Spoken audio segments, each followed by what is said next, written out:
Oh. Enclosed are copies of all the 001 related documents I could get my hands on. There's more here than I expected, but less than you were hoping for. A word of warning. Be very careful with those files. I don't know if you dealt with them before, but the Foundation doesn't f*** around with the max clearance secrets. I'd ask you to keep my name out of your mouth if they interrogate you, but I expect you'll have forgotten it well before you read this letter. Keep those eyes open, friend. From Jonah Blackwell, Mr. Doe. On behalf of Marshall, Carter, and Dark, I'd like to thank you for your patronage. The items you requested have been sent to the pre-arranged drop-off point, and are expected to arrive within the next 24 hours. If you ever feel the need to again seek out esoteric, anomalous, or otherwise strange objects of value, please do not hesitate to contact me again.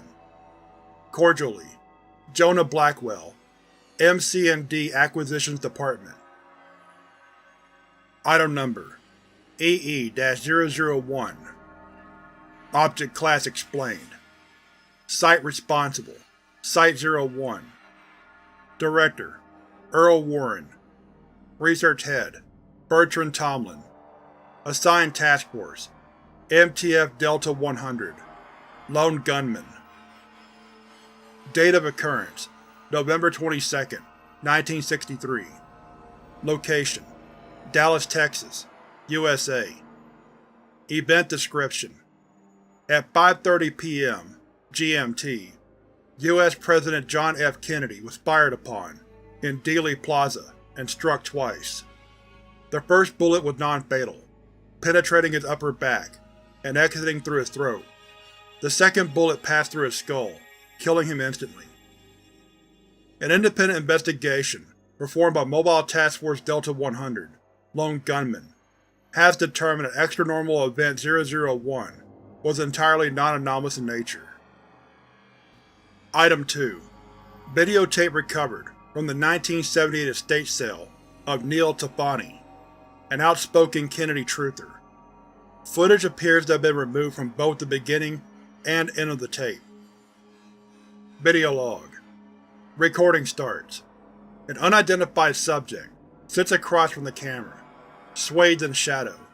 He is holding a lit cigarette in his left hand, gesturing with it. Tafani, who appears to be holding the camera, speaks from out of frame. Tafani: So you admit to being present for the assassination? Subject: Of course I admit to it. The damn thing was all on camera. And more fool me for reading the wrong forecast and dressing for the rain. I do take issue with your wording, though. That subject jabs the air with the cigarette. Was not an assassination. I'd know. It was a killing. What do you mean? Subject takes a long drag on a cigarette, exhaling smoke. An assassination, done properly, looks like any typical expiration. Slipping in the shower, over-drinking, a heart attack. God, I couldn't tell you how many of those I've done, and none were meant to be noticed. Subject coughs for several seconds. Do you think anyone was trying to go unnoticed? Shooting one of the most powerful men on the planet, in front of a crowd of his devoted followers? No. It was a killing. A spectacle. It was meant to be seen. I don't think most people would agree with your definition of assassination. That's language, yes? It only means something, so long as we're all in agreement. Too many differing interpretations, and a word becomes only so much shape and sound. Would carrying an umbrella on a sunny afternoon be something that was meant to be seen? Subject chuckles.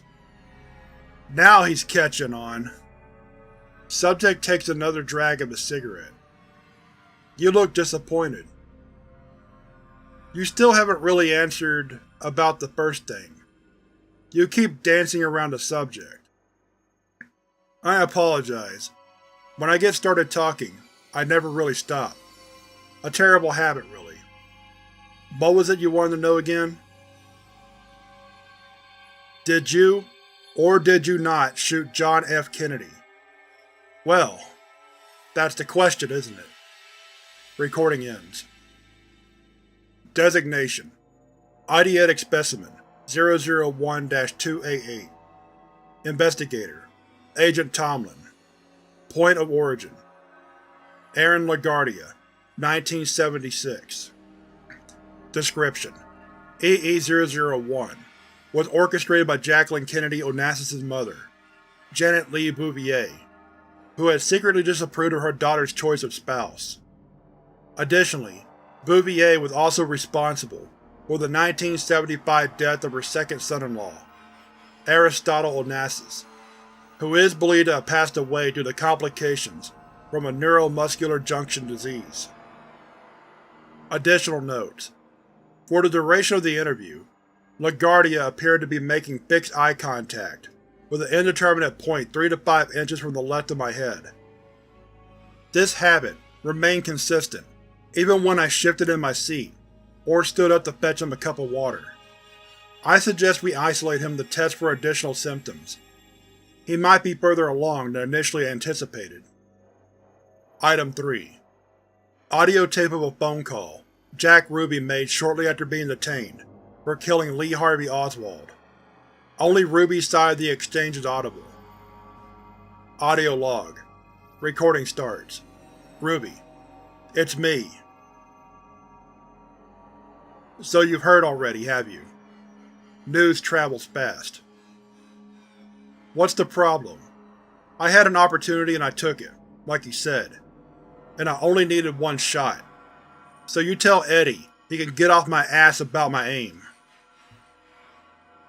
Yeah, I guess I could have been more discreet about it, but… What do you mean, too much attention? Nobody cares about that 2-bit… He shot who?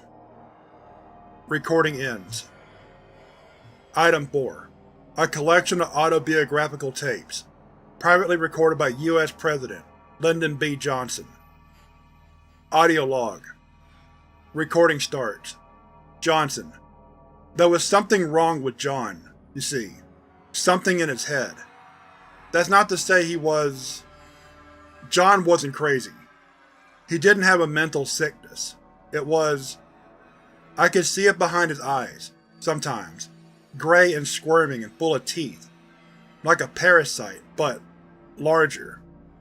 I don't know how else to put it.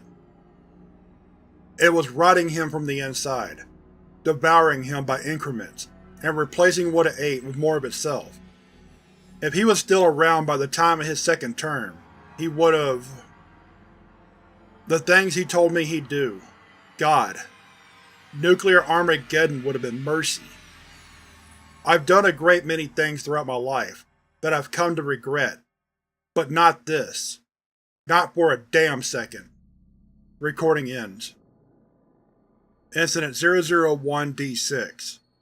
Description: On December 1st, 1993, a small electrical fire broke out in the Department of History's Physical Archives at Site-12.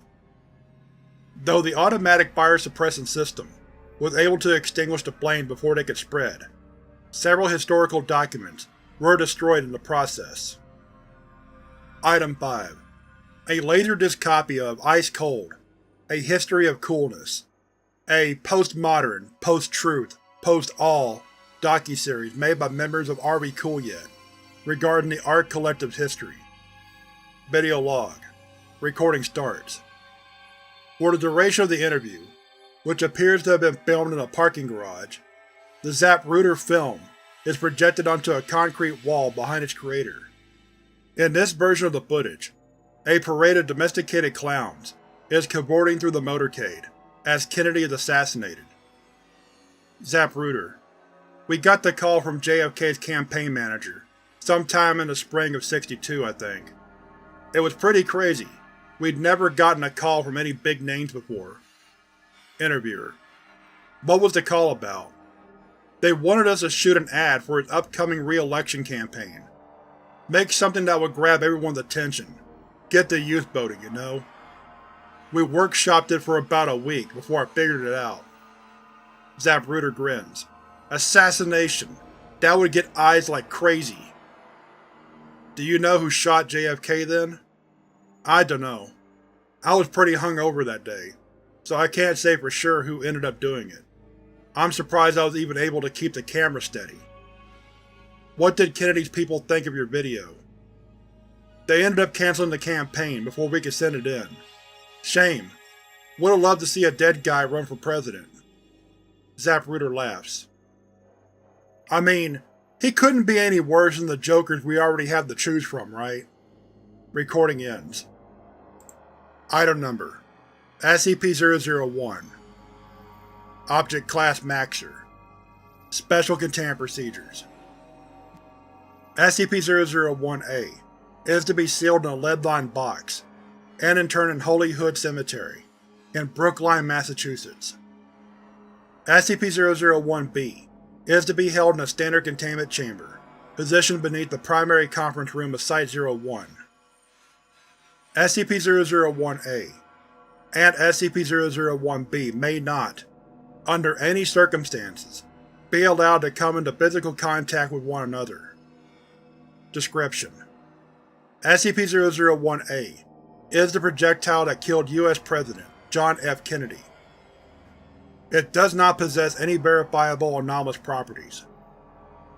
SCP-001-B is the corpse of U.S. President John F. Kennedy.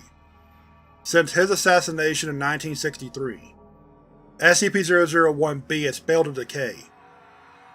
It does not possess any other verifiable anomalous properties. Radiocarbon dating suggests that SCP-001-B has been dead for at least 20,000 years. Name: John Fitzgerald Kennedy.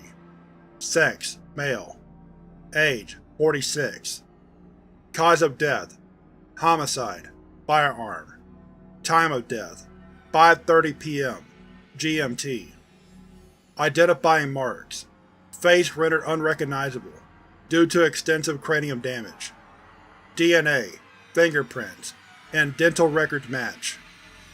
Examination summary: body remarkably cold, considering recency of death. Skull partially collapsed. Wounds from the first bullet in the upper back and throat were not bound. No other injuries unrecovered. Additional notes: not applicable. Item 6. Film reel, anonymously sent to the private residence of former Chief Justice Earl Warren. Video log. Recording starts. The camera appears to have been placed on the counter of a picnic table at an indeterminate park. Across from the counter is the subject, a woman whose face is out of frame from the chin up. She appears to be wearing a headscarf.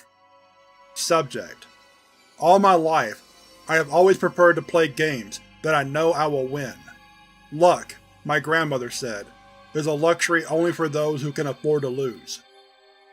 Subject places 3 paper cups on the table in a row.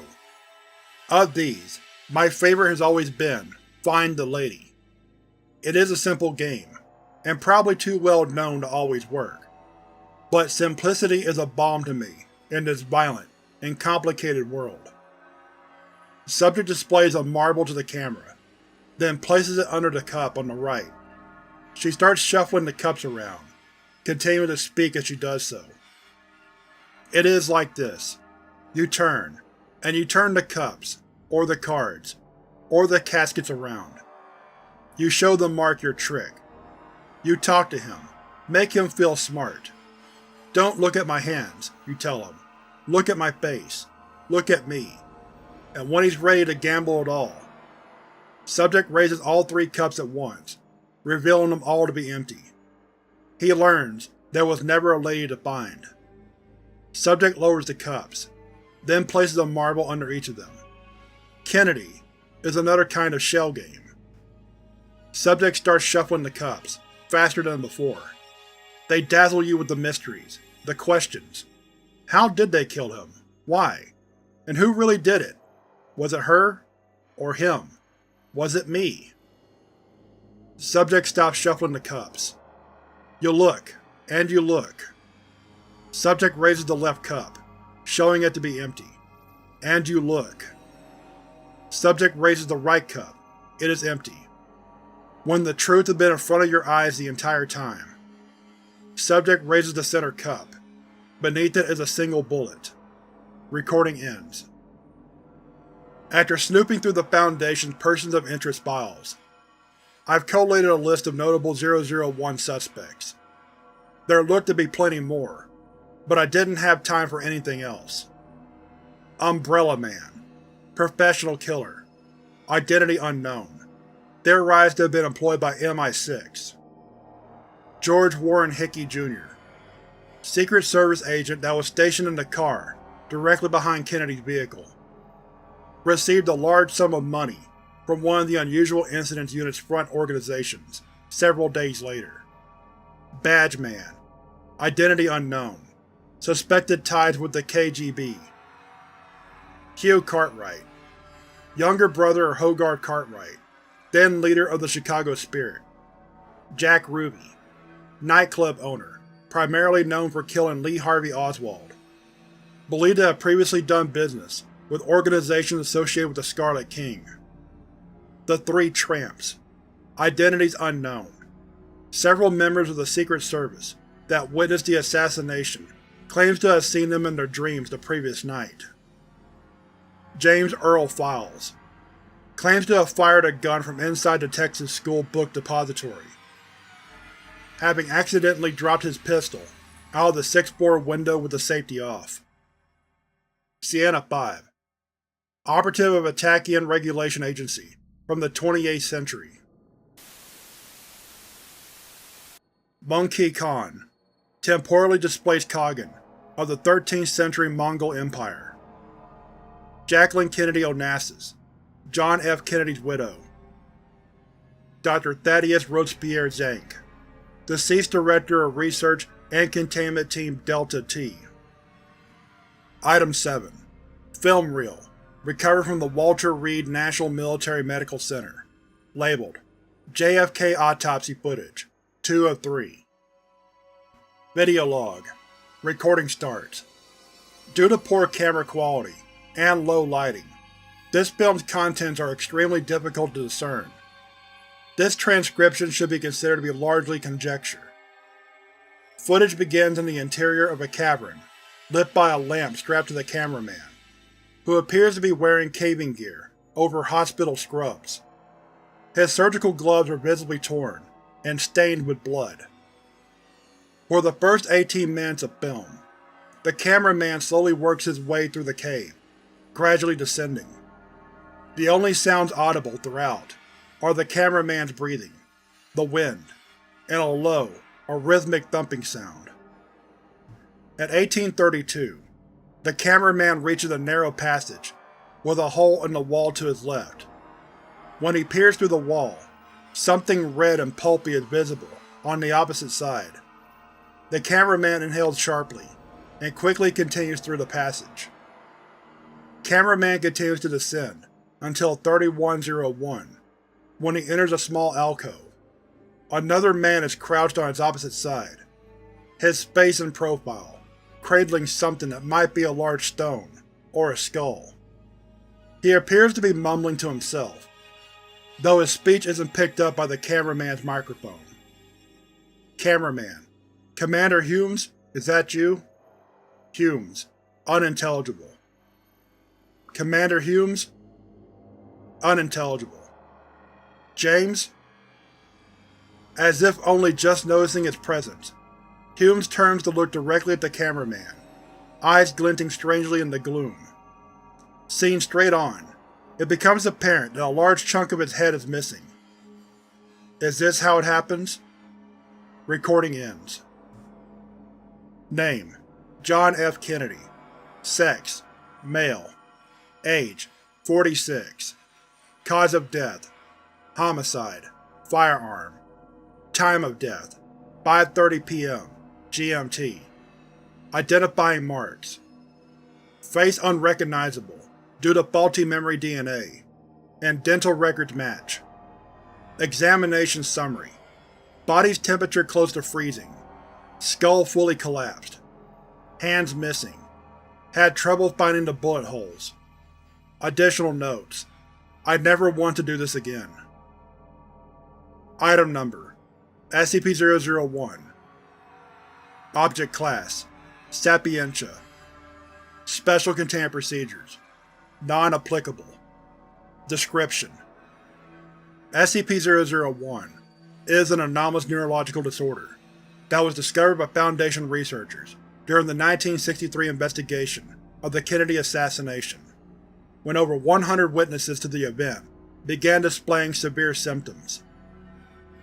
The primary effect of SCP-001 is the divergence of perception from objective reality. 80 to 95% of the population appear to possess a mild variant of SCP-001, including nearly all Foundation personnel. It is theorized that SCP-001 is responsible for various clerical errors in Foundation documentation. For example, the phenomenon of multiple anomalies receiving the same numerical designation. Presently, no known treatment of SCP-001 exists. Item 8. Videotape recovered from the 1978 estate sale of Neil Tafani, an outspoken Kennedy truther. Footage appears to have been removed from the end of the tape. Video log. Recording starts.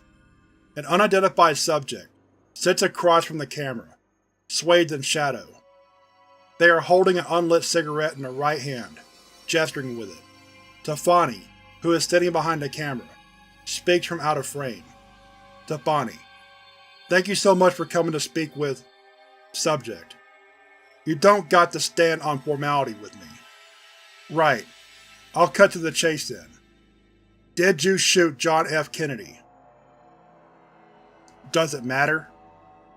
What? Whether or not I shot him, does it matter? I mean, I could tell you anything, right?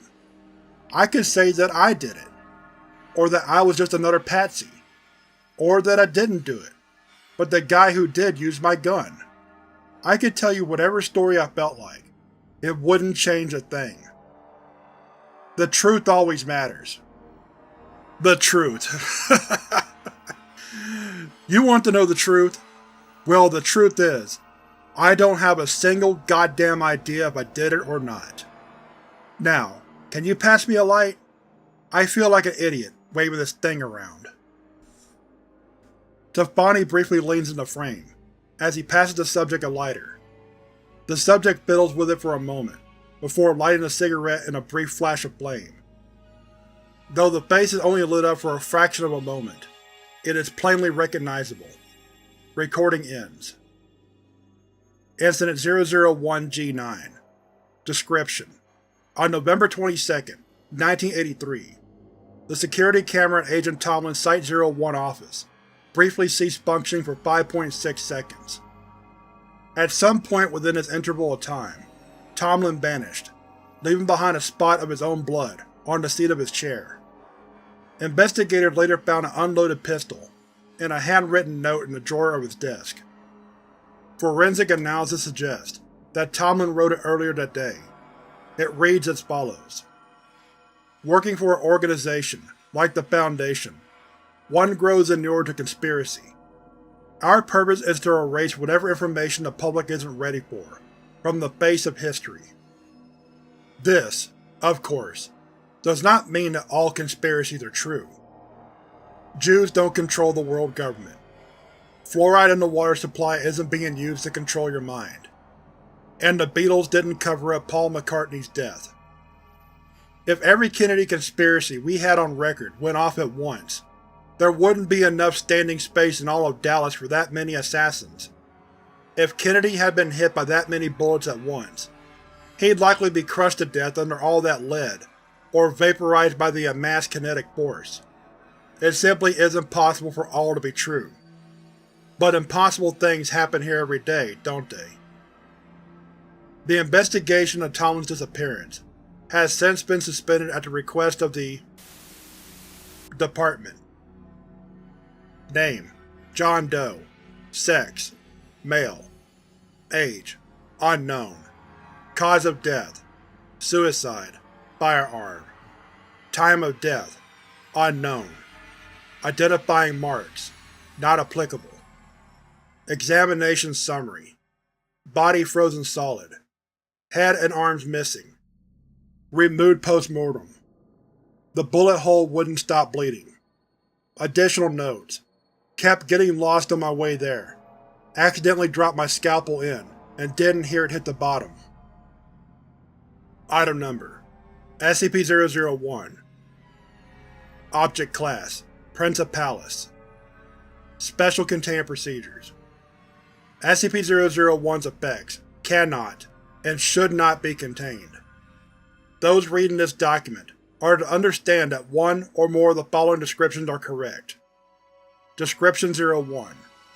SCP-001 is the bullet responsible for John F. Kennedy's death. It does not possess any anomalous properties. Description 2. SCP-001 is a bullet that has never been fired. It is believed to have generated the mass delusion that Lee Harvey Oswald ever existed.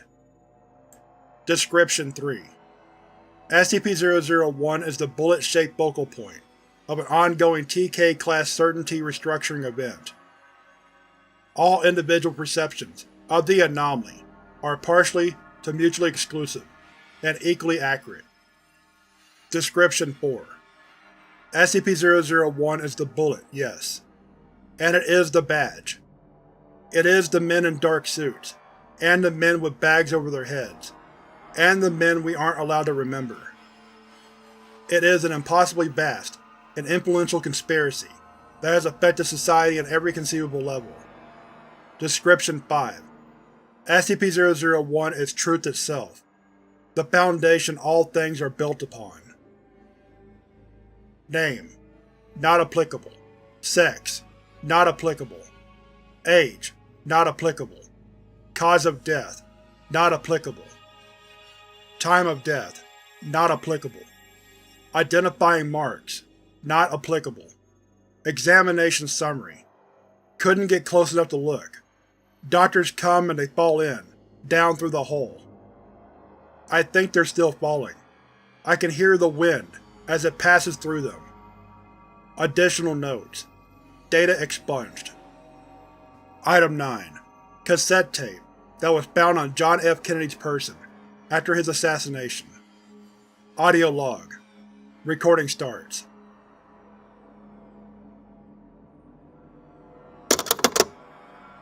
I've been thinking about the Mandela effect. The term refers to the phenomenon of false memory, named after the large-scale misconception that Nelson Mandela died in prison in the 1980s, rather than as a free man in 2013. Many civilians believe this is proof of parallel realities, timelines. Though such things, of course, do exist. The only thing the so-called Mandela effect proves is the American stupefying inattention towards world events.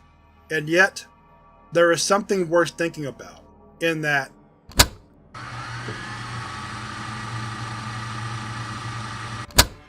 I am holding the bullet in my hand. I am looking at it, and, in this moment,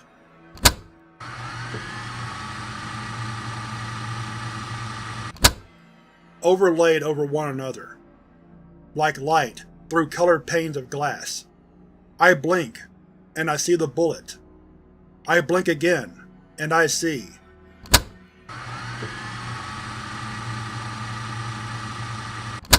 When perception can no longer be shared, where can truth be found? Where does it go? How does it change?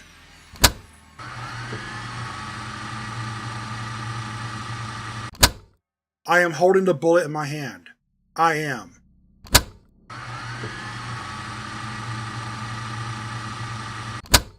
How to get it across? Sometimes I think I can find a way. The words seem so close to being within my reach. But then they slip through, and I remember. Nobody will ever know the world the way I do.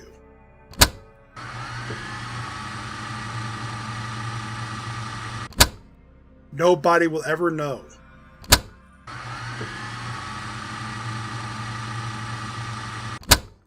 Nobody will ever know.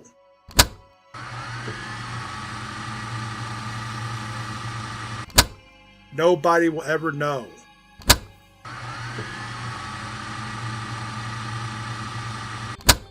Nobody will. Recording ends.